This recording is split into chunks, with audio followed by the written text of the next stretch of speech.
नमस्कार ओडिशा। आज हूँ डिसेम्बर मास 26 तारिख शुक्रवार। आज दिन जाकर गुरुत्वपूर्ण खबर उपरे आसंतु नजर पकाइबा। भिडियोटी को शेष पर्यंत देखंतु।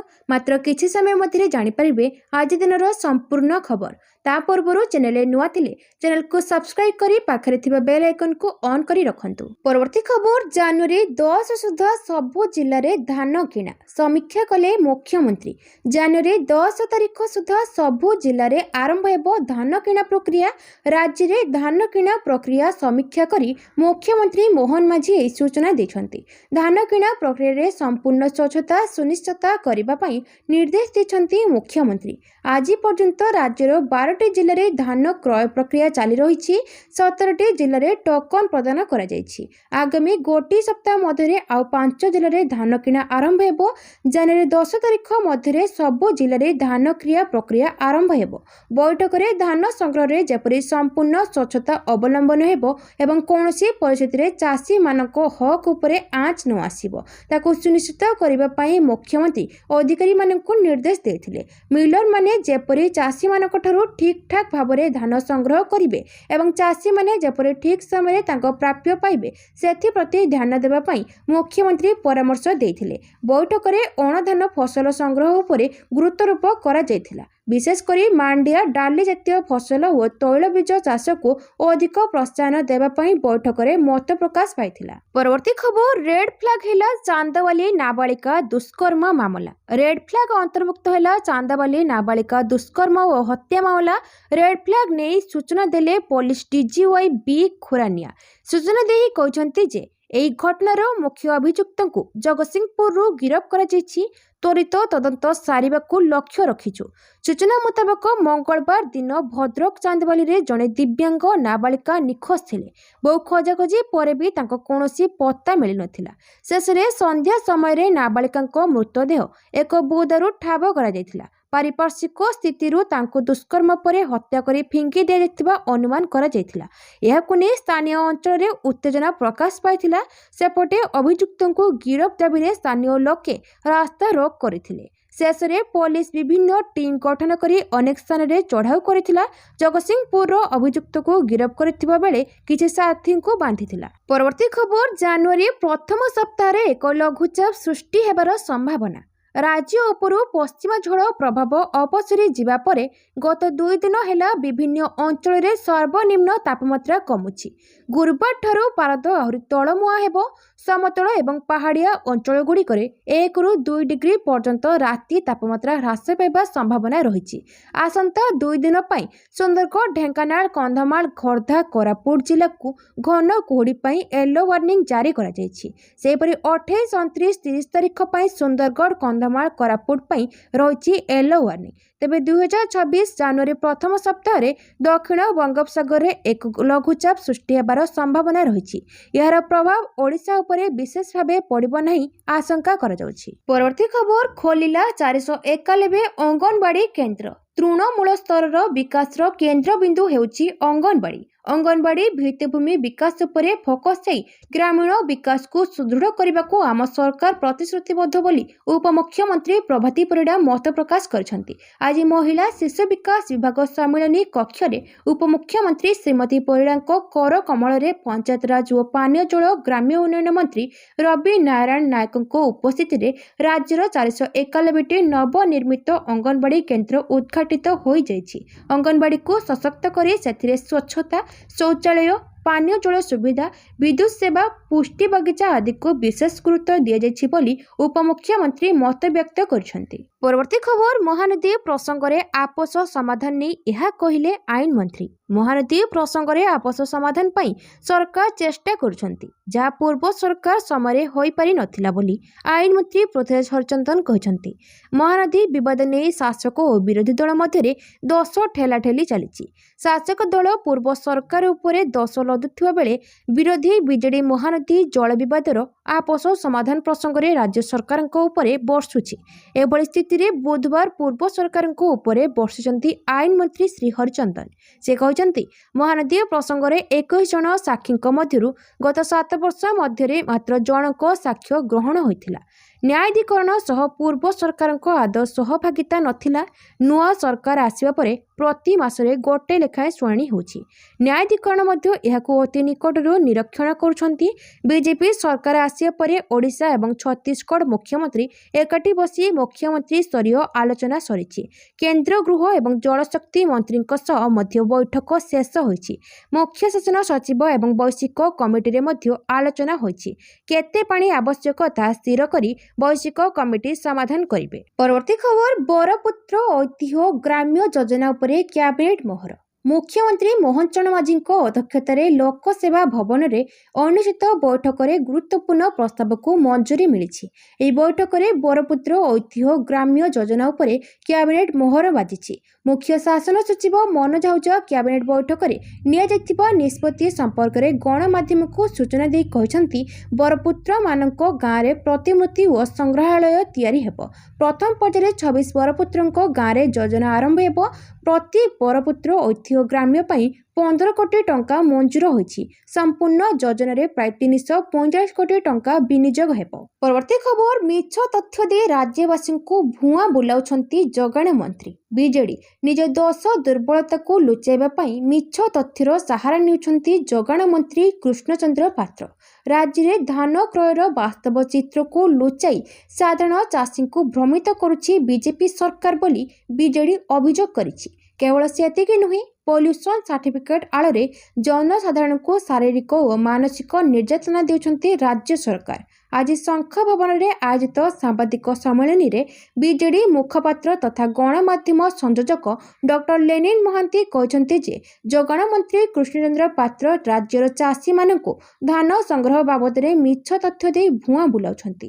ବର୍ତ୍ତମାନ ରାଜ୍ୟରେ 58,260 ଜଣ ଚାଷୀ 2,65,906 ମେଟ୍ରିକ୍ ଟନ୍ ଧାନ ଦେଇଥିଲା ବେଳେ ଯୋଗାଣ ମନ୍ତ୍ରୀ ମିଛ ତଥ୍ୟ ଦେଇ ନିଜ ପିଠି ନିଜେ ଥାପୁଡ଼େଇଛନ୍ତି। ମନ୍ତ୍ରୀ ସୂଚନା ଦେଇଥିଲେ ଯେ, ବର୍ତ୍ତମାନ ସୁଦ୍ଧା 1 ଲକ୍ଷରୁ ଅଧିକ ଚାଷୀ 5 ଲକ୍ଷ ମେଟ୍ରିକ୍ ଟନ୍ ଧାନ ବିକ୍ରୟ କରିଛନ୍ତି, ଯାହା ଡାହା ମିଛ। ରାଜ୍ୟରେ ଧାନ ସଂଗ୍ରହର ବ୍ୟବସ୍ଥା ସମ୍ପୂର୍ଣ୍ଣ ଅବ୍ୟବସ୍ଥିତ। ବର୍ତ୍ତମାନ ସୁଦ୍ଧା ରାଜ୍ୟରେ 11ଟି ଜିଲ୍ଲାରେ ମୁଠେ ମଧ୍ୟ ଧାନ ଉଠି ନାହିଁ। ଏମିତିକି ବହୁ ଜିଲ୍ଲାରେ ମଣ୍ଡି ମଧ୍ୟ ଖୋଲିନି। ଏଥିରୁ ରାଜ୍ୟ ସରକାରଙ୍କର ଚାଷୀ ମାରଣା ନୀତି ସ୍ପଷ୍ଟ ବାରି ହେଉଛି। ପରବର୍ତ୍ତୀ ଖବର, ନବୀନଙ୍କ ଛଡ଼ା ଅନ୍ୟ କେହି ବୁଝିଲେ ବିଜେଡିର ଭବିଷ୍ୟତ ଅନ୍ଧକାର। 2025 ବିଜେଡି ପାଇଁ ଅଶୁଭ। ନବୀନ ବାବୁଙ୍କୁ ଛାଡ଼ି ବିଜେଡିର ଭବିଷ୍ୟତ ନାହିଁ। ନୂଆ ନେତୃତ୍ୱ ଆସିଲେ ବିଜେଡି ଭାଗ ହେବ। ପ୍ରତିଷ୍ଠା ଦିବସ ପୂର୍ବରୁ ବରିଷ୍ଠ ବିଜେଡି ନେତା ଭୂପିନ୍ଦର ସିଂଙ୍କ ବଡ଼ ବୟାନ। ବିଜେଡି ନେତାଙ୍କ ମେଳିକୁ ନେଇ କହିଦେଲେ ବଡ଼ କଥା। ସେ କହିଛନ୍ତି ଯେ, ବରିଷ୍ଠମାନେ ଯାହା ଭାବି ବସିଥିଲୁ, କନିଷ୍ଠମାନେ ବି ସେ ଚିନ୍ତାରେ ଏକାଠି ବସିଥିଲେ। ନବୀନ ବାବୁ ନେତୃତ୍ୱ ନେବେ ନା ନାହିଁ ସେଥିପାଇଁ ଦ୍ୱନ୍ଦ୍ୱ ଥିଲା। ଏବେ କିନ୍ତୁ ସେ ଦ୍ୱନ୍ଦ୍ୱ ନାହିଁ। ଦଳର ସଭାପତି ସ୍ପଷ୍ଟ କରିସାରିଛନ୍ତି, ସେ ହିଁ ଦାୟିତ୍ୱରେ ରହିବେ। କିଛି ନୂଆ ଲୋକଙ୍କୁ ଅଣାଗଲେ ବିଜେଡି ଭାଗ ହୋଇଯିବ। ଦଳର ସଭାପତି ଜାଣିସାରିଛନ୍ତି, ଯାହାକୁ ଆଣିବାକୁ ପ୍ରୟାସ ହେଉଛି ତାଙ୍କ ପାଇଁ ଦଳର ବଡ଼ କ୍ଷତି ହୋଇଛି। ଦଳରେ ସମସ୍ତେ ଆସିପାରିବେ, କିନ୍ତୁ ଯିଏ ଆସିବେ ସେ ପ୍ରଥମେ କାମ କରିବେ। ପରବର୍ତ୍ତୀ ଖବର, ଭିଜିଲାନ୍ସ ଚାଲରେ କୋଟିପତି ଏସ୍ଆର୍ଏ। ଭିଜିଲାନ୍ସ ଚାଲରେ senior revenue assistant Sambalpur major ବନ୍ଦୋବସ୍ତ କାର୍ଯ୍ୟାଳୟର ବାସୁଦେବ ଭୋଇଙ୍କ ଘରେ ଭିଜିଲାନ୍ସ ଚଢ଼ଉ କରାଯାଇଛି। ଏକକାଳୀନ 4ଟା ସ୍ଥାନ ଯଥା ବରଗଡ଼ସ୍ଥିତ ବାସଭବନ, ଚାରଭାଟିସ୍ଥିତ ଘର, ବରଗଡ଼ସ୍ଥିତ ପୈତୃକ ବାସଭବନ ଓ ସମ୍ବଲପୁର କାର୍ଯ୍ୟାଳୟରେ ରେଡ୍ ହୋଇଛି। ବାସୁଦେବ ଭୋଇ ଆୟ ବହିର୍ଭୂତ ସମ୍ପତ୍ତି ଠୁଳ କରିଥିବା ଅଭିଯୋଗରେ ଭିଜିଲାନ୍ସ ଟିମ୍ ଏହି ଚଢ଼ଉ କରିଛନ୍ତି। ଚଢ଼ଉରେ 2 ଡିଏସ୍ପି ଓ 8 ଇନ୍ସପେକ୍ଟର ଏବଂ ଅନ୍ୟାନ୍ୟ ସହାୟକ କର୍ମଚାରୀ ସାମିଲ ହୋଇଛନ୍ତି। ରେଡ୍ ସମୟରେ ବରଗଡ଼ରେ 4,000 ବର୍ଗଫୁଟ ଏକ 2 ମହଲା କୋଠା, ସମ୍ବଲପୁରର ଚାରଭାଟିରେ 1,700 ବର୍ଗଫୁଟର ଗୋଟିଏ କୋଠା, ବରଗଡ଼ ସହରରେ 12, ସମ୍ବଲପୁର ସହରରେ 3ଟି ଏବଂ ସମ୍ବଲପୁର ଉପକଣ୍ଠରେ ଗୋଟିଏ ସମେତ 16ଟି ମୂଲ୍ୟବାନ ପ୍ଲଟ୍ ଠାବ କରାଯାଇଛି। ସେହିପରି 11.56 ଲକ୍ଷ ଟଙ୍କାର ବ୍ୟାଙ୍କ ଓ ବୀମା ଜମା, 11 ଲକ୍ଷ ଟଙ୍କାର ଗୋଟିଏ 4 ଚକିଆ ଏବଂ 4ଟି 2 ଚକିଆ ଯାନ ମଧ୍ୟ ଠାବ କରାଯାଇଛି। ପାଖାପାଖି 6.7 ଲକ୍ଷ ଟଙ୍କାର ଘରୋଇ ଉପକରଣ ମଧ୍ୟ ରହିଛି। ତେବେ ଭିଜିଲାନ୍ସ ପକ୍ଷରୁ ଚଢ଼ଉ ଜାରି ରହିଛି। ବାସୁଦେବ ଭୋଇ 1989 ମସିହା ସେପ୍ଟେମ୍ବର 12 ତାରିଖରେ ଭବାନୀପାଟଣାରେ ସେଟଲମେଣ୍ଟ ଅଫିସରରେ ଜୁନିୟର କ୍ଲର୍କ ଭାବରେ ମାସିକ 787 ପ୍ରାରମ୍ଭିକ ଦରମା ସହିତ ସରକାରୀ ଚାକିରିରେ ଯୋଗ ଦେଇଥିଲେ। ତେବେ 1999 ମସିହା ମେ 1 ତାରିଖରେ ସିନିୟର କ୍ଲର୍କ ଭାବେ ପଦୋନ୍ନତି ପାଇ ସମ୍ବଲପୁର ମେଜର ବନ୍ଦୋବସ୍ତ କାର୍ଯ୍ୟାଳୟରେ କାର୍ଯ୍ୟ କରି ଆସୁଥିଲେ। ପରବର୍ତ୍ତୀ ଖବର, ରାଜ୍ୟ କ୍ୟାବିନେଟରେ 7ଟି ବିଭାଗର 10 ପ୍ରସ୍ତାବକୁ ମୋହର, ସରକାର ଲଗାଇବେ ସ୍ମାର୍ଟ ମିଟର। 7ଟି ବିଭାଗର 10ଟି ବଡ଼ ପ୍ରସ୍ତାବରେ ବାଜିଲା କ୍ୟାବିନେଟ ମୋହର। ବୁଧବାର ମୁଖ୍ୟମନ୍ତ୍ରୀ ମୋହନ ଚରଣ ମାଝୀଙ୍କ ଅଧ୍ୟକ୍ଷତାରେ ଅନୁଷ୍ଠିତ ରାଜ୍ୟ କ୍ୟାବିନେଟ ବୈଠକରେ 10ଟି ପ୍ରସ୍ତାବ ଉପରେ ବାଜିଛି ମୋହର। ରାଜ୍ୟରେ 100% ସ୍ମାର୍ଟ ମିଟର ବ୍ୟବସ୍ଥାକୁ ସୁନିଶ୍ଚିତ କରିବାକୁ MMSBY ସ୍ମାର୍ଟ ମିଟର ସଂଯୋଗର ପ୍ରଥମ ପର୍ଯ୍ୟାୟକୁ କ୍ୟାବିନେଟ ଅନୁମୋଦନ କରିଛି। ଏହି ପଦକ୍ଷେପ ଦ୍ୱାରା ରାଜ୍ୟରେ 2 କିଲୋୱାଟ ପର୍ଯ୍ୟନ୍ତ ବିଦ୍ୟୁତ୍ ବ୍ୟବହାର କରୁଥିବା ଉପଭୋକ୍ତାଙ୍କୁ ସ୍ମାର୍ଟ ମିଟର ସଂଯୋଗ ପାଇଁ କୌଣସି ଅତିରିକ୍ତ ମିଟର ଭଡ଼ା ଦେବାକୁ ପଡ଼ିବ ନାହିଁ। ସେହିପରି ରାଜ୍ୟରେ ବରପୁତ୍ର ଐତିହ୍ୟ ଗ୍ରାମ ଯୋଜନା ଲାଗୁ କରିବା ନିଷ୍ପତ୍ତି ଉପରେ କ୍ୟାବିନେଟ ମୋହର ବାଜିଛି। ପ୍ରଥମ ପର୍ଯ୍ୟାୟରେ ଏହି ଯୋଜନା ପାଇଁ 25 ଜଣ ବରପୁତ୍ରଙ୍କ ନାମ ସ୍ଥିରୀକୃତ ହୋଇଛି। ପ୍ରତ୍ୟେକ ବରପୁତ୍ରଙ୍କ ଜନ୍ମସ୍ଥାନର ଉନ୍ନତିକରଣ ପାଇଁ ସର୍ବାଧିକ 15 କୋଟି ଟଙ୍କା ହିସାବରେ ରାଜ୍ୟ ସରକାର 345 କୋଟି ଟଙ୍କା ଖର୍ଚ୍ଚ କରିବେ। ପରବର୍ତ୍ତୀ ଖବର, କ୍ୟାବିନେଟ ଅଧ୍ୟାପକ ନିଯୁକ୍ତିରେ ଲାଗୁ ହେବ ସଂରକ୍ଷଣ ନୀତି। ରାଜ୍ୟର ସମସ୍ତ ସରକାରୀ ବିଶ୍ୱବିଦ୍ୟାଳୟରେ ଯେପରି ଅଧ୍ୟାପକ ଅଭାବ ରହିବେ ନାହିଁ ଏବଂ ସବୁ ବର୍ଗଙ୍କୁ ଉପଯୁକ୍ତ ନିଯୁକ୍ତି ସୁଯୋଗ ମିଳିବ, ତା ଉପରେ ରାଜ୍ୟ କ୍ୟାବିନେଟ ବୁଧବାର ଗୁରୁତ୍ୱପୂର୍ଣ୍ଣ ନିଷ୍ପତ୍ତି ନେଇଛି। ମୁଖ୍ୟମନ୍ତ୍ରୀ ମୋହନ ଚରଣ ମାଝୀଙ୍କ ଅଧ୍ୟକ୍ଷତାରେ ଅନୁଷ୍ଠିତ ରାଜ୍ୟ କ୍ୟାବିନେଟ ବୈଠକରେ ଅଧ୍ୟାପକ ନିଯୁକ୍ତିରେ ସଂରକ୍ଷଣ ନୀତି ପ୍ରଣୟନ ପ୍ରସ୍ତାବକୁ ଅନୁମୋଦନ ଦିଆଯାଇଛି। ଏନେଇ ମୁଖ୍ୟ ଶାସନ ସଚିବ ମନୋଜ ଆହୁଜା କହିଛନ୍ତି, ରାଜ୍ୟର ସମସ୍ତ ସରକାରୀ ବିଶ୍ୱବିଦ୍ୟାଳୟରେ ଶିକ୍ଷକମାନଙ୍କ ପ୍ରତ୍ୟକ୍ଷ ନିଯୁକ୍ତି ସମୟରେ ଏକ ପ୍ରକାରର ସଂରକ୍ଷଣ ପଦ୍ଧତିକୁ ଅନୁସରଣ କରିବା ନିମନ୍ତେ ଓଡ଼ିଶା ରାଜ୍ୟ ସରକାରୀ ବିଶ୍ୱବିଦ୍ୟାଳୟ ଅଧ୍ୟାଦେଶ 2025ର ପ୍ରଣୟନ ପ୍ରସ୍ତାବକୁ ରାଜ୍ୟ କ୍ୟାବିନେଟ ଅନୁମୋଦନ କରିଛି। ପରବର୍ତ୍ତୀ ଖବର, କ୍ୟାବିନେଟ ଅପଗ୍ରେଡ୍ ହେବ ରାଜ୍ୟର 5 ITI। ମୁଖ୍ୟମନ୍ତ୍ରୀ ମୋହନ ଚରଣ ମାଝୀଙ୍କ ଅଧ୍ୟକ୍ଷତା ଲୋକସେବା ଭବନରେ ଅନୁଷ୍ଠିତ ହୋଇଛି ରାଜ୍ୟ କ୍ୟାବିନେଟର ଗୁରୁତ୍ୱପୂର୍ଣ୍ଣ ବୈଠକ। ବୈଠକରେ 7ଟି ବିଭାଗର 10ଟି ପ୍ରସ୍ତାବରେ ମୋହର ମାରିଛି କ୍ୟାବିନେଟ। ଉତ୍କର୍ଷ ITI ଯୋଜନା ଦ୍ୱାରା ITI ଗୁଡ଼ିକୁ ଜୋନାଲ ITI ଭାବେ ଅପଗ୍ରେଡ୍ କରିବା ପାଇଁ ଯୋଜନା ହୋଇଛି। ଏହି ଯୋଜନା ଅନୁସାରେ ITI ଗୁଡ଼ିକର ସମାବେଶୀ ବିକାଶ ସୁନିଶ୍ଚିତ କରିବା ପାଇଁ ପ୍ରାୟୋଗିକ ଏବଂ ବୃତ୍ତିମୂଳକ ଶିକ୍ଷା ଓ ପ୍ରଶିକ୍ଷଣ ପ୍ରଣାଳୀକୁ ଉଦୀୟମାନ ଶିଳ୍ପ ଆବଶ୍ୟକତା ସହ ସମନ୍ୱୟ ରଖି ଭବିଷ୍ୟତ ପାଇଁ ପ୍ରସ୍ତୁତ କୌଶଳ ପ୍ରଦାନ କରିବା ଦିଗରେ ବିକଶିତ ହେବ। ବର୍ତ୍ତମାନ ଅବସ୍ଥିତ 5ଟି ITIକୁ ଉତ୍କର୍ଷ ITI ଭାବେ ଅପଗ୍ରେଡ୍ କରାଯିବ। 5ଟି ସରକାରୀ ITI ହେଉଛି ସରକାରୀ ITI ପୁରୀ, ସରକାରୀ ITI ବଲାଙ୍ଗୀର, ସରକାରୀ ITI କୋରାପୁଟ, ସରକାରୀ ITI ରାଜକନିକା ଓ ସରକାରୀ ITI ରାଉରକେଲା। ଉତ୍କର୍ଷ ITI ଭାବେ ଅପଗ୍ରେଡ୍ କରିବାର ପ୍ରସ୍ତାବ ରହିଛି। ଅପଗ୍ରେଡ୍ ITIରେ ବିଭିନ୍ନ ବିଶେଷତା ରହିଛି। ସେଗୁଡ଼ିକ ହେଉଛି ଇଣ୍ଡଷ୍ଟ୍ରି ଗ୍ରେଡ୍ ଇନଫ୍ରାଷ୍ଟ୍ରକ୍ଚର ସହିତ ଅତ୍ୟାଧୁନିକ ଲ୍ୟାବ୍, ସ୍ମାର୍ଟ କ୍ଲାସରୁମ୍, ଡିଜିଟାଲ ଶିକ୍ଷାସ୍ଥାନ ଏବଂ ଉପକରଣ ଓ ITI ଗୁଡ଼ିକର ପୁନଃ ନିର୍ମାଣ କରାଯିବ। ପରବର୍ତ୍ତୀ ଖବର, ଶୀତରୁ ମିଳିବ ସାମାନ୍ୟ ଆଶ୍ୱସ୍ତି, କମିବ ଜାଡ଼ ପ୍ରକୋପ, ବଢ଼ିବ କୁହୁଡ଼ି। ରାଜ୍ୟରେ ଲାଗି ରହିବ ଶୀତ ପ୍ରକୋପ। ନୂଆବର୍ଷ ପର୍ଯ୍ୟନ୍ତ ଶୀତ କମିବା ସମ୍ଭାବନା ନାହିଁ। ଏପଟେ କୁହୁଡ଼ି ବଢ଼ିବା ନେଇ ସତର୍କ ସୂଚନା ଜାରି କରିଛି ପାଣିପାଗ ବିଭାଗ। ରାଜ୍ୟରେ ବର୍ତ୍ତମାନ ପାଗ ଶୁଖିଲା ରହିବ। ଆସନ୍ତା 6 ଦିନ ପର୍ଯ୍ୟନ୍ତ ରାତି ତାପମାତ୍ରାରେ ବିଶେଷ ପରିବର୍ତ୍ତନ ସମ୍ଭାବନା ନାହିଁ। ଗୁରୁବାର ସକାଳ ପର୍ଯ୍ୟନ୍ତ ଝାରସୁଗୁଡ଼ା, ସମ୍ବଲପୁର, ଢେଙ୍କାନାଳ, ସୁନ୍ଦରଗଡ଼, ସୋନପୁର, କନ୍ଧମାଳରେ ଘନ କୁହୁଡ଼ି ସମ୍ଭାବନା ଥିବାବେଳେ ଆଉ କିଛି ଜିଲ୍ଲାରେ ମଧ୍ୟମ ଧରଣର କୁହୁଡ଼ି ହୋଇପାରେ।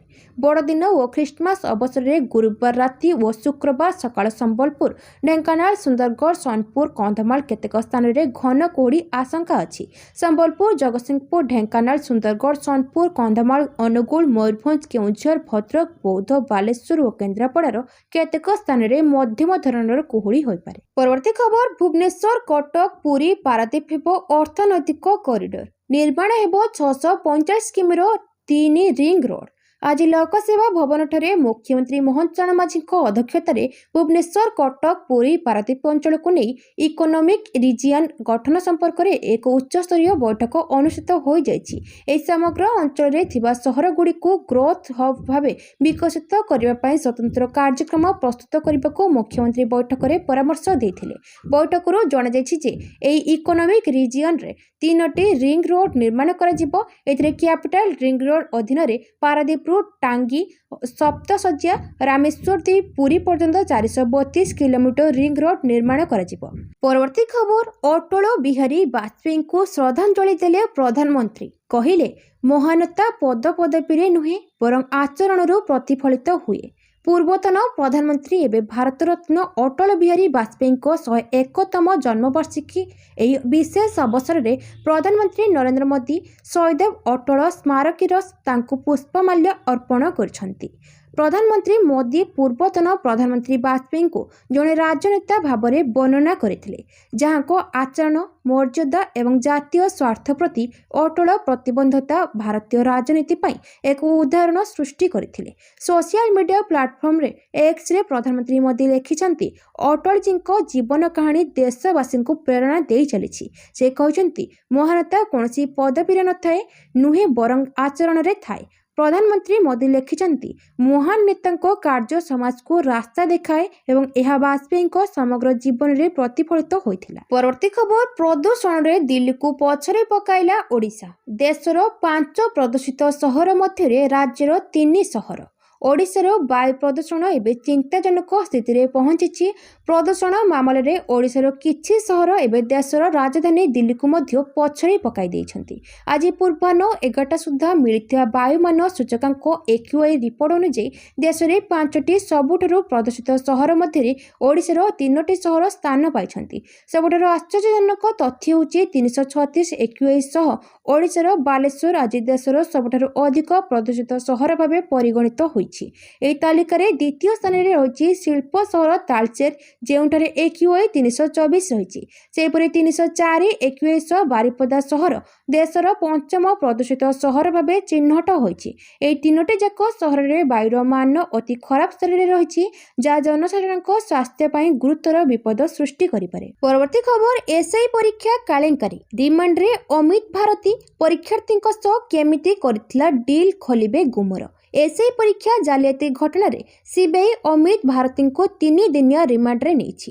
ତଦନ୍ତକାରୀ ସିବିଆଇ ସ୍ପେଶାଲ କୋର୍ଟରେ 5 ଦିନ ରିମାଣ୍ଡ ଆବେଦନ କରିଥିଲେ। କୋର୍ଟ 3 ଦିନ ମଞ୍ଜୁର କରିଥିଲେ। ଅମିତଙ୍କୁ ସିବିଆଇ ଗତ 20 ତାରିଖରେ ବିହାରରୁ ଗିରଫ କରିଥିଲା। ଅମିତ ହେଉଛି ଏହି ପରୀକ୍ଷା ଜାଲିଆତିର ମାଷ୍ଟରମାଇଣ୍ଡ ଶଙ୍କର ପୃଷ୍ଟିର ଖାସ୍ ସହଯୋଗୀ। ରିମାଣ୍ଡ ସମୟରେ ଶଙ୍କର ସହ ଥିବା ଆର୍ଥିକ କାରବାର ଖୋଳତାଡ଼ କରିବା ସିବିଆଇ ଅମିତ ମାଧ୍ୟମରେ ଅନେକ ପରୀକ୍ଷାର୍ଥୀ କୋଟି କୋଟି ଟଙ୍କା ଦେଇଥିଲେ। ପରବର୍ତ୍ତୀ ଖବର, ମୋ ଜୀବନ ପ୍ରତି ବିପଦ ଅଛି। ସୋସିଆଲ ମିଡିଆରେ ଭିଡିଓ କରି ସୁରକ୍ଷା ମାଗିଲେ କମେଡିଆନ ଗୁଲୁଆ। କମେଡିଆନ ଗୁଲୁଆଙ୍କ ଚାଞ୍ଚଲ୍ୟକର ଅଭିଯୋଗ, ମୋ ଜୀବନ ପ୍ରତି ବିପଦ ଅଛି। ସୋସିଆଲ ମିଡିଆରେ ଭିଡିଓ କରି ସୁରକ୍ଷା ମାଗିଲେ କମେଡିଆନ ଆଶିଷ କୁମାର ଦାସ ଓରଫ ଗୁଲୁଆ। ଓଡ଼ିଶାର ଜଣାଶୁଣା ୟୁଟ୍ୟୁବର ତଥା କମେଡିଆନ ମିଷ୍ଟର ଗୁଲୁଆ ନିଜ ଜୀବନ ପ୍ରତି ବିପଦ ଥିବା ନେଇ ସୋସିଆଲ ମିଡିଆରେ ପୋଷ୍ଟ କରିଛନ୍ତି। ତାଙ୍କୁ ବ୍ଲାକମେଲିଂ କରାଯାଉଥିବାର ସେ ଅଭିଯୋଗ କରିଛନ୍ତି। ଏନେଇ ଗୁଲୁଆ ବାଲିଅନ୍ତା ଥାନାରେ ଅଭିଯୋଗ କରିଥିବା ସୂଚନା ଦେଇଛନ୍ତି। ତାଙ୍କୁ କେହି କୋଟିଏ ଟଙ୍କା ମାଗୁଥିବା ସମ୍ପର୍କରେ ଏକ ଭିଡିଓ ମାଧ୍ୟମରେ ସେ କହିଛନ୍ତି। ଟଙ୍କା ନଦେଲେ ସୋସିଆଲ ମିଡିଆରେ ବଦନାମ କରିବା ସହ ହାତ ଗୋଡ଼ ଭାଙ୍ଗିଦେବେ ବୋଲି ଧମକ ମିଳୁଥିବା ଗୁଲୁଆ କହିଛନ୍ତି। ପରବର୍ତ୍ତୀ ଖବର, ଆଇନଜୀବୀ ପୀତବାସ ପଣ୍ଡା ହତ୍ୟା ମାମଲା ସରିଲା। 6 ସାକ୍ଷୀଙ୍କ ବୟାନ ରେକର୍ଡ, ଖୁବ୍ ଶୀଘ୍ର ଚାର୍ଜସିଟ୍। ବହୁ ଚର୍ଚ୍ଚିତ ଆଇନଜୀବୀ ପୀତବାସ ପଣ୍ଡା ହତ୍ୟା ମାମଲା ବୁଧବାର ଦିନ 6 ଜଣ ସାକ୍ଷୀଙ୍କ ବୟାନ ରେକର୍ଡ କରିଛନ୍ତି କୋର୍ଟ। ନିର୍ଦ୍ଧାରିତ ସମୟରେ ଚାର୍ଜସିଟ୍ ଦାଖଲ କରିବାକୁ ପୁଲିସ ପକ୍ଷରୁ ପ୍ରସ୍ତୁତ ଚାଲିଛି। ନିୟମ ଅନୁଯାୟୀ ଅଭିଯୁକ୍ତଙ୍କ ଗିରଫର ସର୍ବାଧିକ 90 ଦିନ ମଧ୍ୟରେ ତଦନ୍ତକାରୀ ଅଧିକାରୀ କୋର୍ଟରେ ଚାର୍ଜସିଟ୍ ଦାଖଲ ଜରୁରୀ। ଗତ ଅକ୍ଟୋବର 6ରେ ପୀତବାସ ପଣ୍ଡାଙ୍କୁ ହତ୍ୟା କରାଯାଇଥିଲା। ଘଟଣାରେ ପୋଲିସ ମୋଟ 16 ଜଣଙ୍କୁ ଗିରଫ କରି କୋର୍ଟ ଚାଳନା କରିଥିଲା। ପ୍ରଥମ ପର୍ଯ୍ୟାୟରେ ଅକ୍ଟୋବର 20 ତାରିଖରେ ପୂର୍ବତନ ବିଧାୟକ ବିକ୍ରମ ପଣ୍ଡାଙ୍କ ସମେତ ମୋଟ 8 ଜଣଙ୍କୁ ଗିରଫ କରାଯାଇଥିଲା। ଜାନୁଆରୀ 18 ତାରିଖ ସୁଦ୍ଧା ତଦନ୍ତକାରୀ ଅଧିକାରୀ ଚାର୍ଜସିଟ୍ କୋର୍ଟରେ ଦାଖଲ କରିବା କଥା। ତା ପୂର୍ବରୁ ଚାର୍ଜସିଟ୍ ଦାଖଲ କରିଦେବ ବୋଲି ଆଲୋଚନା ହେଉଛି। ଏଥିପାଇଁ ପୋଲିସ ପକ୍ଷରୁ ପ୍ରସ୍ତୁତିକୁ ଜୋରଦାର କରାଯାଇଥିବା ଦେଖିବାକୁ ମିଳିଛି। ପରବର୍ତ୍ତୀ ଖବର, ଓଡ଼ିଶାର ଯୁବଶକ୍ତି ବିକଶିତ ଭାରତର ସାରଥୀ ହେବେ କ୍ରୀଡ଼ାମନ୍ତ୍ରୀ। ଭୁବନେଶ୍ୱର କଳିଙ୍ଗ ଷ୍ଟାଡିୟମ ପରିସରରେ ରାଜ୍ୟ ଯୁବ ମହୋତ୍ସବ 2025 ମହାସମାରୋହରେ ଉଦ୍ଘାଟିତ ହୋଇଯାଇଛି। ରାଜ୍ୟ କ୍ରୀଡ଼ା ଓ ଯୁବ ସେବା ମନ୍ତ୍ରୀ ଶ୍ରୀ ସୂର୍ଯ୍ୟବଂଶୀ ସୁରଜ ଏହି ମହୋତ୍ସବକୁ ଆନୁଷ୍ଠାନିକ ଭାବେ ଉଦ୍ଘାଟନ କରିଛନ୍ତି। ଓଡ଼ିଶାର ଯୁବ ସମାଜ ମଧ୍ୟରେ ଉତ୍ସାହ, ସୃଜନଶୀଳତା ଏବଂ ନୂତନ ଜାଗରଣ ସୃଷ୍ଟି କରିବା ଲକ୍ଷ୍ୟରେ ଆୟୋଜିତ ଏହି ଉତ୍ସବରେ ସାରା ଓଡ଼ିଶାର କୋଣ ଅନୁକୋଣରୁ ଯୁବ ପ୍ରତିଭାମାନେ ଏକତ୍ରିତ ହୋଇଛନ୍ତି। ଏହି ଅବସରରେ ଉଦ୍ବୋଧନ ଦେଇ ମନ୍ତ୍ରୀ ଶ୍ରୀ ସୁରଜ କହିଛନ୍ତି ଯେ ଓଡ଼ିଶାର ଯୁବପିଢ଼ି କେବଳ ପରିବର୍ତ୍ତନର ସାକ୍ଷୀ ହେବେ ନାହିଁ, ବରଂ ସେମାନେ ଏହି ପରିବର୍ତ୍ତନର ନେତୃତ୍ୱ ନେବେ। ପରବର୍ତ୍ତୀ ଖବର, ଅନୁ ଗର୍ଗ ନୂଆ ମୁଖ୍ୟ ଶାସନ ସଚିବ, ନୂଆ ବର୍ଷରେ ନେବେ ଦାୟିତ୍ୱ। ଅନୁ ଗର୍ଗ ହେଲେ ନୂଆ ମୁଖ୍ୟ ଶାସନ ସଚିବ। ଏନେଇ ସାଧାରଣ ପ୍ରଶାସନ ବିଭାଗ ପକ୍ଷରୁ ବିଜ୍ଞପ୍ତି ପ୍ରକାଶ ପାଇଛି। ରାଜ୍ୟର ପ୍ରଥମ ମହିଳା ମୁଖ୍ୟ ଶାସନ ସଚିବ ଭାବେ ଦାୟିତ୍ୱ ନେବେ ଅନୁ ଗର୍ଗ। ପ୍ରକାଶ ଥାଉକି ଆସନ୍ତା 31ରେ ମୁଖ୍ୟ ସଚିବ ମନୋଜ ଆହୁଜାଙ୍କ କାର୍ଯ୍ୟକାଳ ସରିବାକୁ ଥିବା ବେଳେ ଅନୁ ଗର୍ଗଙ୍କୁ ନୂଆ ଦାୟିତ୍ୱ ଦିଆଯାଇଛି। ନୂଆ ବର୍ଷରେ ଓଡ଼ିଶା ନୂଆ ମୁଖ୍ୟ ଶାସନ ସଚିବ ପାଇବ। ଅନୁ ଗର୍ଗଙ୍କର ମାର୍ଚ୍ଚ 2029 ପର୍ଯ୍ୟନ୍ତ କାର୍ଯ୍ୟକାଳ ରହିଛି। ପୂର୍ବରୁ ସେ ଅନେକ ବିଭାଗରେ କାର୍ଯ୍ୟ କରିଥିବା ବେଳେ ବର୍ତ୍ତମାନ ଜଳ ସମ୍ପଦ ବିଭାଗର ଅତିରିକ୍ତ ସଚିବ ସହ ଉନ୍ନୟନ କମିଶନର ଭାବେ କାର୍ଯ୍ୟ କରୁଛନ୍ତି। ନୂଆ ଶାସନ ସଚିବ ନେଇ 4 ଜଣ ଆଇଏଏସ୍ଙ୍କ ନାଁ ଚର୍ଚ୍ଚାରେ ରହିଥିବା ବେଳେ ଅନୁ ଗର୍ଗଙ୍କୁ ନୂଆ ଦାୟିତ୍ୱ ମିଳିଛି। ପରବର୍ତ୍ତୀ ଖବର, ଭାରତ ବିନା ମରିଯିବ ବାଂଲାଦେଶ, ରପ୍ତାନି ଅଟକିଲେ ଆସିବ ବଡ଼ ସଙ୍କଟ। ବାଂଲାଦେଶ ପୁଣି ଥରେ ଚର୍ଚ୍ଚାରେ ଅଛି ଏବଂ ଦେଶରେ ଗତ କିଛି ଦିନ ହେବ ହିଂସା ଜାରି ରହିଛି। ବିଶେଷ କରି ହିନ୍ଦୁମାନଙ୍କ ଉପରେ ହେଉଥିବା ଅତ୍ୟାଚାରକୁ ସାରା ବିଶ୍ୱରେ ନିନ୍ଦା କରାଯାଉଛି। ଏହି ଜାରି ରହିଥିବା ହଟ୍ଟଗୋଳ ମଧ୍ୟରେ ଭାରତ ବିରୋଧୀ ପ୍ରଦର୍ଶନ ମଧ୍ୟ ଦେଖିବାକୁ ମିଳିଛି। କିନ୍ତୁ ଆପଣ ଜାଣନ୍ତି କି ବାଂଲାଦେଶରେ ଭାରତ ବିରୋଧୀ ପ୍ରଦର୍ଶନ ହେଉଥିଲେ ମଧ୍ୟ ଏହି ପଡ଼ୋଶୀ ଦେଶ ବହୁ ପରିମାଣରେ ଭାରତ ଉପରେ ନିର୍ଭରଶୀଳ ଏବଂ ଅନେକ ଜରୁରୀ ସାମଗ୍ରୀ ଭାରତକୁ କିଣିଥାଏ। ଯଦି ଏହି ସାମଗ୍ରୀର ରପ୍ତାନି ବନ୍ଦ ହୋଇଯାଏ ତେବେ ବାଂଲାଦେଶ ଏକ ବଡ଼ ସଙ୍କଟରେ ପଡ଼ିଯିବ ଏବଂ ଦେଶରେ ଦୁର୍ଭିକ୍ଷ ବା ଭୋକ ଶୋଷର ସ୍ଥିତି ସୃଷ୍ଟି ହୋଇପାରେ। ଆସନ୍ତୁ ଜାଣିବା ସେହି ସାମଗ୍ରୀ ଏବଂ ପ୍ରୋଜେକ୍ଟଗୁଡ଼ିକ ବିଷୟରେ ଯାହା ବିନା ବାଂଲାଦେଶ ଚାଲିବା କଷ୍ଟକର। ବାଂଲାଦେଶରେ ହିଂସାର ଆରମ୍ଭ ପ୍ରକୃତରେ ଗତ 11 ଡିସେମ୍ବର ଇନକିଲାବ ମଞ୍ଚର ନେତା ଶରୀଫ ଓସମାନ ହାଦିଙ୍କ ହତ୍ୟା ପରେ ଦେଖିବାକୁ ମିଳୁଛି। ଅନ୍ୟପଟେ ଜଣେ ହିନ୍ଦୁ ବ୍ୟକ୍ତିଙ୍କ ହତ୍ୟା ଏହି ଘଟଣାକୁ ଆହୁରି ଉସୁକାଇ ଦେଇଛି। ଏହି ସମୟରେ ଭାରତ ବିରୋଧୀ ପ୍ରଦର୍ଶନ ମଧ୍ୟ ଜୋରସୋରରେ ଚାଲିଛି। ତେବେ ମହମ୍ମଦ ୟୁନୁସ ସରକାରଙ୍କ ଅଧିକାରୀମାନେ ଏହି କଥା ଭଲ ଭାବରେ ବୁଝନ୍ତି ଯେ ଭାରତ ସହିତ ଶତ୍ରୁତା ଦେଶ ପାଇଁ କେତେ ମହଙ୍ଗା ପଡ଼ିପାରେ। ପରବର୍ତ୍ତୀ ଖବର, ହ୍ୟୁମାନ ସାଗର ମୃତ୍ୟୁ ଘଟଣା, ହାଇକୋର୍ଟରେ ସୋମେଶଙ୍କ ଆଗୁଆ ଜାମିନ ଆବେଦନ। କଣ୍ଠଶିଳ୍ପୀ ହ୍ୟୁମାନ ସାଗରଙ୍କ ମୃତ୍ୟୁ ଘଟଣାରେ ସଙ୍ଗୀତ ନିର୍ଦ୍ଦେଶକ ସୋମେଶ ଶତପଥୀ ହାଇକୋର୍ଟରୁ ଆଗୁଆ ଜାମିନ ଆବେଦନ କରିଛନ୍ତି। ସମ୍ଭାବ୍ୟ ଗିରଫଦାରୀକୁ ଏଡ଼ାଇବା ଲାଗି ସେ ଏହି ଆବେଦନ କରିଛନ୍ତି। ଗତ 21 ତାରିଖରେ ହ୍ୟୁମାନଙ୍କ ମା ଶେଫାଳି ସୁନା ପୁଅର ମୃତ୍ୟୁ ରହସ୍ୟ ଉନ୍ମୋଚନ ପାଇଁ ମରକତନଗର ଥାନାରେ ଏତଲା ଦେଇଥିଲେ। ଏଥିରେ ସୋମେଶ ଶତପଥୀଙ୍କ ସମେତ 9 ଜଣଙ୍କୁ ଅଭିଯୁକ୍ତ ଭାବେ ଦର୍ଶାଇଥିଲେ। ମା ଶେଫାଳି ହ୍ୟୁମାନଙ୍କ ମୃତ୍ୟୁର କିଛି ସନ୍ଦିଗ୍ଧ କାରଣ ମଧ୍ୟ ଦର୍ଶାଇଛନ୍ତି। ସମ୍ଭବତଃ ବିଷ ଦିଆଯିବା, ଶାରୀରିକ ଆଘାତ ପହଞ୍ଚାଇବା, ମାନସିକ ନିର୍ଯାତନା ଦେବା, ଧମକ ଚମକ ଦେବା, ବିଭିନ୍ନ ଚାପ ପ୍ରୟୋଗ କରିବା ଓ ଆର୍ଥିକ ସ୍ତରରେ ଲାଭବାନ ହେବାର ଉଦ୍ଦେଶ୍ୟ ରଖିବା ଯୋଗୁଁ ହ୍ୟୁମାନଙ୍କ ମୃତ୍ୟୁ ହୋଇଥିବା ନେଇ ଏତଲାରେ ଆଶଙ୍କା କରିଛନ୍ତି ମା ଶେଫାଳି। ଯେଉଁମାନଙ୍କ ନାଁରେ ଏତଲା ହୋଇଛି ସେମାନଙ୍କ ମଧ୍ୟ ସମାନ ତଥ୍ୟ ସଂଗ୍ରହ କରି ଯାଞ୍ଚ କରିବାକୁ ହ୍ୟୁମାନଙ୍କ ମା ଦେଇଥିଲେ ଏତଲାରେ ଅନୁରୋଧ କରାଯାଇଥିଲା। ଏହି ଘଟଣାରେ ସମ୍ଭାବ୍ୟ ଗିରଫଦାରୀକୁ ଏଡ଼ାଇବା ଲାଗି ସୋମେଶ ହାଇକୋର୍ଟଙ୍କ ଦ୍ୱାରସ୍ଥ ହୋଇଥିବା ଜଣାପଡ଼ିଛି। ସୂଚନାଯୋଗ୍ୟ, ହ୍ୟୁମାନଙ୍କ ମୃତ୍ୟୁକୁ ନେଇ ତାଙ୍କ ମା କିଛି ଦିନ ତଳେ ଥାନାରେ ଏତଲା ଦେଇଛନ୍ତି। ପରବର୍ତ୍ତୀ ଖବର, ଟଳିଲା ଟପ୍ ମାଓନେତା ଗଣେଶ। କନ୍ଧମାଳ ଜିଲ୍ଲାରେ ସୁରକ୍ଷାକର୍ମୀଙ୍କ ଗୁଳିରେ ଟଳିଲେ 4 ମାଓବାଦୀ। ଏନକାଉଣ୍ଟରରେ ଟପ୍ ମାଓନେତା ଗଣେଶ ସମେତ 4 ମାଓବାଦୀ ନିହତ। ସେଣ୍ଟ୍ରାଲ କମିଟି ସଦସ୍ୟ ଗଣେଶ ଉଇକେ ନିହତ। ଓଡ଼ିଶାରେ ନକ୍ସଲଙ୍କ ନେତୃତ୍ୱ ନେଉଥିଲା ଗଣେଶ। 69 ବର୍ଷୀୟ ଗଣେଶ ନାଁରେ ଥିଲା 1 କୋଟି 10 ଲକ୍ଷର ପୁରସ୍କାର ରାଶି। ତେଲେଙ୍ଗାନା ଓ ନାଲଗୋଣ୍ଡାର ଗଣେଶ ଓଡ଼ିଶାରେ ନେତୃତ୍ୱ ନେଉଥିଲେ। ଚକାପଦା ଥାନା ଅଞ୍ଚଳରେ ଜଏଣ୍ଟ ଅପରେସନ ଏହି ବଡ଼ ସଫଳତା ମିଳିଛି। ଏସଓଜି, ସିଆରପିଏଫ୍, ବିଏସଏଫ୍ ଯବାନଙ୍କ 23ଟି ଟିମ୍ ପକ୍ଷରୁ ମିଳିତ ଏନକାଉଣ୍ଟରରେ ଏହି ସଫଳତା ମିଳିଛି। ନିହତ 4 ମାଓବାଦୀଙ୍କ ମଧ୍ୟରୁ 2 ଜଣ ମହିଳା ଓ 2 ଜଣ ପୁରୁଷ ରହିଛନ୍ତି। ଏନକାଉଣ୍ଟର ସ୍ଥଳରୁ 2ଟି ଅଂଶାସ ରାଇଫଲ ସହ ଗୋଟିଏ 303 ରାଇଫଲ ଜବତ କରାଯାଇଛି। ପରବର୍ତ୍ତୀ ଖବର, ପ୍ରତିରକ୍ଷା ମନ୍ତ୍ରାଳୟର ବଡ଼ ନିଷ୍ପତ୍ତି। ସୋସିଆଲ ମିଡିଆ ବ୍ୟବହାର କରିପାରିବେ ଯବାନ କିନ୍ତୁ କରିପାରିବେନି ପୋଷ୍ଟ। ଭାରତୀୟ ସେନା ସୋସିଆଲ ମିଡିଆ ବ୍ୟବହାର ସମ୍ପର୍କରେ ଏକ ବଡ଼ ପରିବର୍ତ୍ତନ କରିଛି। ଏବେ ସେନା ସୈନିକ ଏବଂ अधिकारी माने केवल देखिबा एवं तदारख करिबा पई इंस्टाग्राम व्यवहार करि परिबे। सेमाने कोनोसी पोस्ट करि परिबे नाही किंबा कोनोसी पोस्ट को लाइक करि परिबे नाही। रिपोर्ट अनुसार डिजिटल कार्यकलाप संपर्क रे सेना पई पूर्वरु प्रযোज्य अन्य समस्त नियम समान रहिबो। एथिसो ए निर्देश सेनार समस्त यूनिट एवं विभाग को जारी करा जायछि।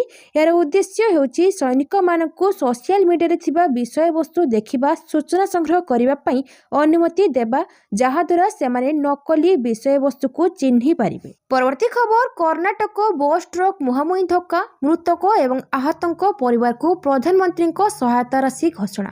कर्नाटक रे एक बस ट्रक सहित धक्का खाइबा परे जଳି जाइथिबा जणा पड़िछि। एही दुर्घटना रे 9 जनक मृत्यु घटिछि। मृतकଙ୍କ ମଧ୍ୟରେ ରହିଛନ୍ତି ट्रक चालक और बस रे थिबा 8 जन यात्री। शिव टूरिस्ट द्वारा परिचालित बसटी 32 जन को नहीं बेंगालुरु गोकर्ण को जाउथिबा बेले जातीय राजपथ रे एही दुर्घटना घटिथिला। एने प्रधानमंत्री कार्यालय पक्षरु ट्वीट कर सूचना दी जाइछि। कर्नाटक चित्रदुर्ग जिले में होइथिबा दुर्घटना रे जीवन हराइथिबा लोकंक पई गभीर दुखित। निज प्रियजन को हराइथिबा परिवार प्रति मोर समवेदना एवं आहतंक शीघ्र सुस्थ कामना करुछि। मृतकंक परिवार को प्रधानमंत्री रिलीफ फंड रु 2 लाख एवं आहतंक 50,000 टंका प्रदान करजिबो। खबर मुताबक राति 2टारे विपरीत दिगरु आसुथिबा एक कंटेनर ट्रक नियंत्रण हराई बस आड़कू माड़ी आसिबा सह मुहांमुही धक्का होइथिला।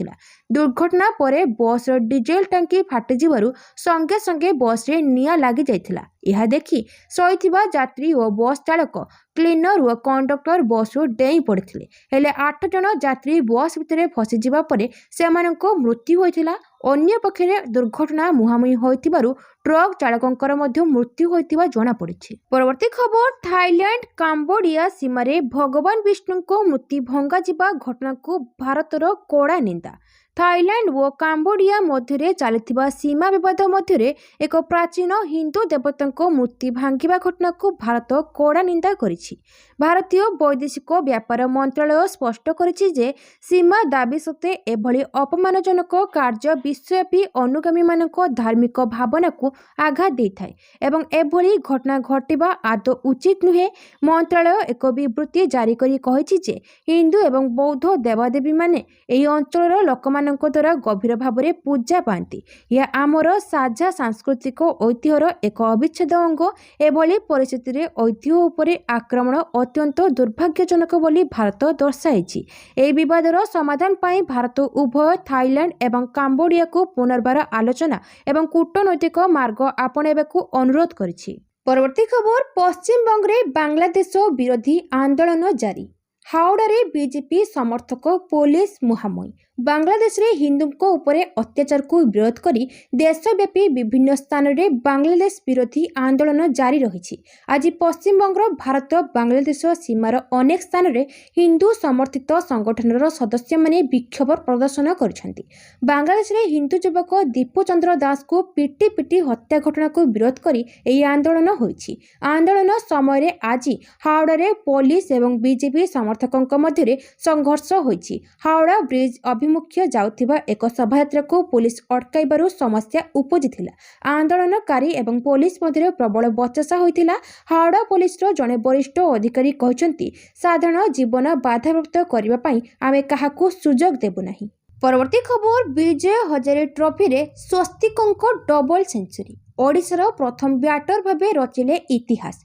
ओडिशा क्रिकेट पाई बुधवार 24 डिसेम्बर दिनटी ऐतिहासिक पालटि जाइछि। ओपनिंग बैटर स्वस्तिक सामल विजय हजारे ट्रॉफीर एक मैच रे सौराष्ट्र विपक्ष रे आलुर ठारे एक स्मरणीय पाली पाली खेली निज नाम को इतिहास पृष्ठ रे लिपिबद्ध करिसंती। एही डाहाण हाथी बैटर 169 बॉल रे 212 रन संग्रह करी केवल निज दल को एक शक्तिशाली स्थिति रे पहुंचाई नाहंती, बरं लिस्ट ए क्रिकेट रे ओडिशा पक्षर 2 शतक हासिल करथिबा प्रथम खेलाड़ी भावे इतिहास रचिछंती।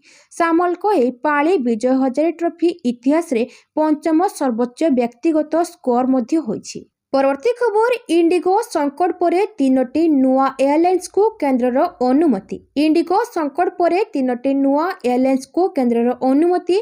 शंख एयर, ऑल हिंद एयर और फ्लाई एक्सप्रेस को अनुमति देइछंती सरकार। କେନ୍ଦ୍ର ବେସାମରିକ ବିମାନ ଚଳାଚଳ ମନ୍ତ୍ରାଳୟଠାରୁ ଏହି ତିନୋଟି ଏୟାରଲାଇନ୍ସ ନୋ ଅବଜେକ୍ସନ୍ ସାର୍ଟିଫିକେଟ୍ ପାଇଛନ୍ତି। ଇଣ୍ଡିଗୋ ସମେତ ମୃଷ୍ଟିମେୟ ବିମାନ ଚଳାଚଳ ସଂସ୍ଥା ଉପରେ ନିର୍ଭର କରିବା ବଦଳରେ ଅନ୍ୟ ସଂସ୍ଥାକୁ ଏହି କ୍ଷେତ୍ରକୁ ପ୍ରବେଶ କରିବା ଲାଗି ଅନୁମତି ଦେଇଛନ୍ତି ସରକାର। ଦେଶର ବିମାନ ଚଳାଚଳ କ୍ଷେତ୍ରରେ ଆଖିଦୃଶିଆ ବୃଦ୍ଧି ଘଟୁଥିବା ବେଳେ ମୃଷ୍ଟିମେୟ ବିମାନ ଚଳାଚଳ ସଂସ୍ଥା ଉପରେ ସରକାର ନିର୍ଦ୍ଦେଶାବଳୀ ଅଛନ୍ତି। କିଛି ଦିନ ତଳେ ଇଣ୍ଡିଗୋ ଏୟାରଲାଇନ୍ସରେ ବିଭିନ୍ନ ସଙ୍କଟ ଦେଖାଦେଇଥିବାରୁ ଲକ୍ଷ ଲକ୍ଷ ଯାତ୍ରୀ ସମସ୍ୟାର ସମ୍ମୁଖୀନ ହୋଇଥିଲେ। ଏଥିଲାଗି କେନ୍ଦ୍ର ସରକାର ଅଡୁଆରେ ପଡ଼ିଥିଲେ। ଅଲ୍ ହିନ୍ଦ୍ ଏୟାର କେରଳର ଅଲ୍ ହିନ୍ଦ୍ ଗ୍ରୁପ୍ର ଥିବାବେଳେ ଫ୍ଲାଏ ଏକ୍ସପ୍ରେସ୍ ହେଉଛି ଏକ ପ୍ରସ୍ତାବିତ ଏୟାରଲାଇନ୍। ଆସନ୍ତା ବର୍ଷ ଶଙ୍ଖ ଏୟାର ବିମାନ ଉଡ଼ାଣ ଭରିବ। ବ୍ୟବସାୟିକ ସେବା ଆରମ୍ଭ ପୂର୍ବରୁ ଏହି ତିନୋଟି ଯାକ ଏୟାରଲାଇନ୍ସ ସମସ୍ତ ନୀତି ନିୟମ ପାଳିବାକୁ ନିର୍ଦ୍ଦେଶ ଦିଆଯାଇଛି। ପରବର୍ତ୍ତୀ ଖବର, ଆରାବଳୀରେ ନୂଆ ଖଣି ଲିଜ୍ ଦେଇପାରିବେନି ରାଜ୍ୟ। କେନ୍ଦ୍ର ସରକାରଙ୍କ ବଡ଼ ନିର୍ଦ୍ଦେଶ। ଆରାବଳୀ ପର୍ବତମାଳାକୁ ନେଇ ବିବାଦ ପରେ କେନ୍ଦ୍ର ସରକାର ବୁଧବାର ଏ ଦିଗରେ ବଡ଼ ନିର୍ଦ୍ଦେଶ ଜାରି କରିଛନ୍ତି। ରାଜସ୍ଥାନ ଓ ହରିୟାଣା ସମେତ ଦିଲ୍ଲୀରୁ ଗୁଜରାଟ ପର୍ଯ୍ୟନ୍ତ ଆରାବଳୀ ପର୍ବତମାଳା ବ୍ୟାପିଛି। କୌଣସି ରାଜ୍ୟ ସରକାର ଆରାବଳୀ ପର୍ବତମାଳା ଅଞ୍ଚଳରେ ନୂଆ ଖଣି ଲିଜ୍ ଦେଇପାରିବେ ନାହିଁ ବୋଲି କେନ୍ଦ୍ର ପରିବେଶ, ଜଙ୍ଗଲ ଓ ଜଳବାୟୁ ପରିବର୍ତ୍ତନ ମନ୍ତ୍ରାଳୟ ନିର୍ଦ୍ଦେଶ ଦେଇଛନ୍ତି। ପରିବେଶ ଦୃଷ୍ଟିରୁ ଦୁର୍ବଳ ଅଞ୍ଚଳକୁ ସୁରକ୍ଷା ଦେବା ପାଇଁ କେନ୍ଦ୍ର ସରକାର ଏହି ନିର୍ଦ୍ଦେଶ ଦେଇଛନ୍ତି। ଭାରତୀୟ ବନ ଗବେଷଣା ଏବଂ ଶିକ୍ଷା ପରିଷଦକୁ କେନ୍ଦ୍ର ସରକାର ଆରାବଳୀରେ ପୂର୍ବରୁ ଖଣି ଖନନ ନିଷେଧ ହୋଇଥିବା ଅଞ୍ଚଳ ବ୍ୟତୀତ ଅତିରିକ୍ତ ଅଞ୍ଚଳ ଚିହ୍ନଟ କରିବାକୁ ନିର୍ଦ୍ଦେଶ ଦେଇଛନ୍ତି। ପରବର୍ତ୍ତୀ ଖବର, ଦିଲ୍ଲୀର କ୍ୟାଥେଡ୍ରାଲ ଚର୍ଚ୍ଚରେ ପହଞ୍ଚିଲେ ପ୍ରଧାନମନ୍ତ୍ରୀ। ସମସ୍ତଙ୍କୁ ଜଣାଇଲେ ଖ୍ରୀଷ୍ଟମାସର ଶୁଭେଚ୍ଛା। ଆଜି ସକାଳେ ଖ୍ରୀଷ୍ଟମାସ ଅବସରରେ ଦିଲ୍ଲୀର କ୍ୟାଥେଡ୍ରାଲ ଚର୍ଚ୍ଚ ଅଫ୍ ଦି ରିଡେମ୍ପସନରେ ପହଞ୍ଚିଲେ ପ୍ରଧାନମନ୍ତ୍ରୀ ନରେନ୍ଦ୍ର ମୋଦି। ସେଠାରେ ପହଞ୍ଚି ଖ୍ରୀଷ୍ଟିଆନ ସମ୍ପ୍ରଦାୟର ପ୍ରାର୍ଥନା ସଭାରେ ଯୋଗ ଦେଇଛନ୍ତି, ଯାହାକୁ ମୋଦି ତାଙ୍କ ଏକ୍ସରେ ପୋଷ୍ଟ କରିଛନ୍ତି। ଏହି ପ୍ରାର୍ଥନାରେ ଦିଲ୍ଲୀରେ ବିଶପ ରେଭ ଡକ୍ଟର ପଲ ସ୍ୱରୂପ ମୋଦିଙ୍କ ପାଇଁ ବିଶେଷ ପ୍ରାର୍ଥନା କରିଥିଲେ। ଏହି ପ୍ରାର୍ଥନା ସଭା ପ୍ରେମ, ଶାନ୍ତି ଏବଂ କରୁଣାର ଶାଶ୍ୱତ ସନ୍ଦେଶକୁ ପ୍ରତିଫଳିତ କରିଥିଲା। ସୂଚନା ଅନୁଯାୟୀ ଗତ କିଛି ବର୍ଷ ଧରି ମୋଦି ଖ୍ରୀଷ୍ଟିଆନ ସମ୍ପ୍ରଦାୟର ଲୋକଙ୍କ ସହିତ ଏହି ପର୍ବରେ ଯୋଗ ଦେଇ ଆସୁଛନ୍ତି। 2023ରେ ସେ ଦିଲ୍ଲୀର ସାର୍କେଟ ହାର୍ଟ କ୍ୟାଥେଡ୍ରାଲରେ ଆୟୋଜିତ ଏକ କାର୍ଯ୍ୟକ୍ରମରେ ଯୋଗ ଦେଇଥିଲେ। 2024ରେ ସେ ମନ୍ତ୍ରୀ ଜର୍ଜ କୁରିଏନ ବାସଭବନରେ ଏକ ରାତ୍ରି ଭୋଜନ ଏବଂ କ୍ୟାଥୋଲିକ ବିଶ୍ୱ ସମ୍ମିଳନୀ ଅଫ୍ ଇଣ୍ଡିଆ ଦ୍ୱାରା ଆୟୋଜିତ ଏକ କାର୍ଯ୍ୟକ୍ରମରେ ଯୋଗ ଦେଇଥିଲେ। ପ୍ରତିବର୍ଷ ଭଳି ଏହି ବର୍ଷ ମଧ୍ୟ ଖ୍ରୀଷ୍ଟିଆନ ସମ୍ପ୍ରଦାୟର ଲୋକଙ୍କ ସହିତ ମିଶି ପ୍ରାର୍ଥନା ସଭାରେ ସାମିଲ ହୋଇଛନ୍ତି। ପରବର୍ତ୍ତୀ ଖବର, ୱାର୍ଲଡ ରେକର୍ଡ ବୁକ୍ ଅଫ୍ ଇଣ୍ଡିଆରେ ସ୍ଥାନିତ ହେଲା ବାଲୁକା ଶିଳ୍ପୀ ସୁଦର୍ଶନ ପଟ୍ଟନାୟକଙ୍କ Santa close. World record book of ଇଣ୍ଡିଆରେ ସ୍ଥାନିତ ହେଲା ବାଲୁକା ଶିଳ୍ପୀ ସୁଦର୍ଶନ ପଟ୍ଟନାୟକଙ୍କ ଦ୍ୱାରା ସେଓ ଓ ବାଲିରେ ନିର୍ମିତ ସାନ୍ତା କ୍ଲୋଜ। ଗତକାଲି ପ୍ରାୟ 1.5 ଟନ୍ ସେଓ ବ୍ୟବହାର କରି ସୁଦର୍ଶନ 60 ଫୁଟ ଲମ୍ବା, 22 ଫୁଟ ଉଚ୍ଚତା ଓ 45 ଫୁଟ ଚଉଡ଼ା ବିଶିଷ୍ଟ ଏକ ସାନ୍ତା କ୍ଲୋଜର ବାଲୁକା କଳା ନିର୍ମାଣ କରିଥିଲେ। ପୁରୀ ବେଳାଭୂମିରେ ଏହି ବାଲୁକା କଳା ନିର୍ମାଣ କରିଥିଲେ। ବିଶ୍ୱ ଶାନ୍ତିର ସଚେତନତା ବାର୍ତ୍ତା ବହନ କରୁଥିବା ଏହି ବଡ଼ ସାନ୍ତା କ୍ଲୋଜ ନିର୍ମାଣ କରିବା ପାଇଁ ସୁଦର୍ଶନ ଓ ତାଙ୍କ ଇନଷ୍ଟିଚ୍ୟୁଟର ପ୍ରାୟ 30 ଜଣ ଛାତ୍ରଛାତ୍ରୀଙ୍କୁ 2 ଦିନରୁ ଅଧିକ ସମୟ ଲାଗିଥିଲା। ତେବେ ଏହି ସାନ୍ତା କ୍ଲୋଜଟି ରେକର୍ଡ ବୁକ୍ରେ ସ୍ଥାନିତ ହୋଇଥିବା ବେଳେ ଏହାକୁ ନେଇ ସୁଦର୍ଶନ ପଟ୍ଟନାୟକ ଖୁସି ବ୍ୟକ୍ତ କରିଛନ୍ତି।